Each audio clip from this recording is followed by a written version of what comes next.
Hey, what's up, fellas? I'm Ryan, a certified strength and conditioning specialist from theworkoutcorner.com.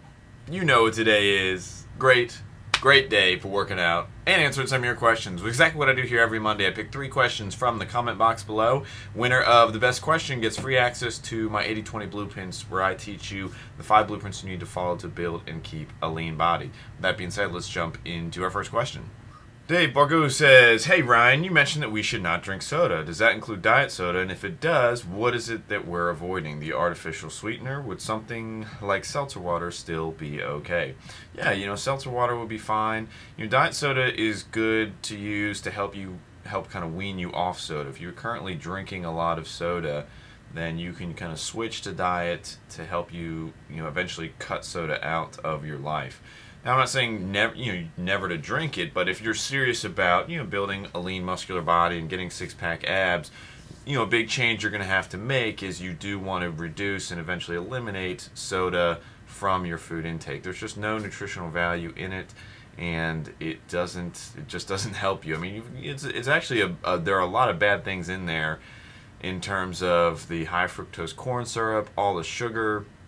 And it can be kind of addicting. So, I'm not of the mindset where, we need to ban soda and no one can drink it. I think that's ridiculous. But if you are, again, if your goal or your vision is, hey, I want to improve myself and have a better body, well, one of those mini battles and decisions that you have to make is cutting or reducing soda from your food intake. All right? Hope that helps.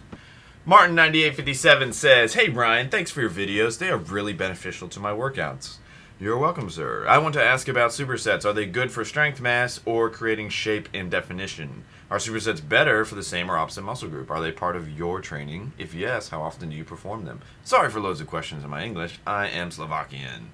Hey, no problem, man. Thank you for your question. Worldwide here. Happy to help. I actually may be visiting Slovenia later this year, so I know that's not too far from you. But to answer your question, supersets, right? Well, I'll answer the first one, which is, are they part of my training? And the answer is no. I haven't used supersets yet.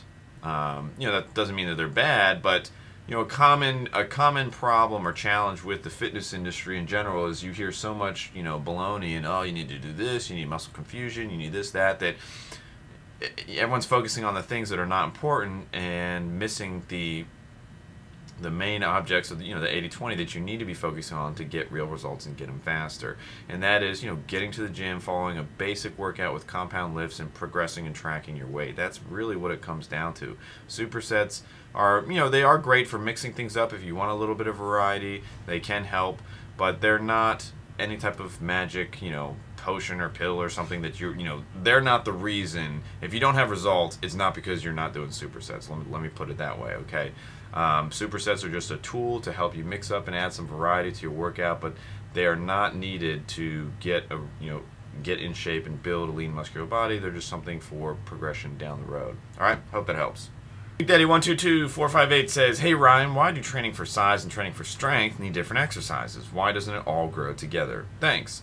Hey, good question, and let me just reframe it because I don't want people to get confused. First of all, you don't need different exercises to train for that, so that's not true.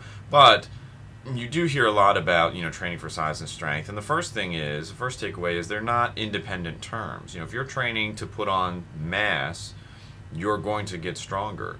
If you're training for strength, like for powerlifting, you're going to put on mass. So they're not independent terms. Now, our body, is awesome, and it just responds and adapts to the type of training or stress that you put on it. So based on your goals, you are going to train a little bit differently if you are training purely for size or for mass, or if you're training, purely for strength, or if you're training for sports. Whatever you're training for, there are specific guidelines and principles that you want to apply to your workouts, because that's going to help your body adapt to what your end goal is. All right, hope that.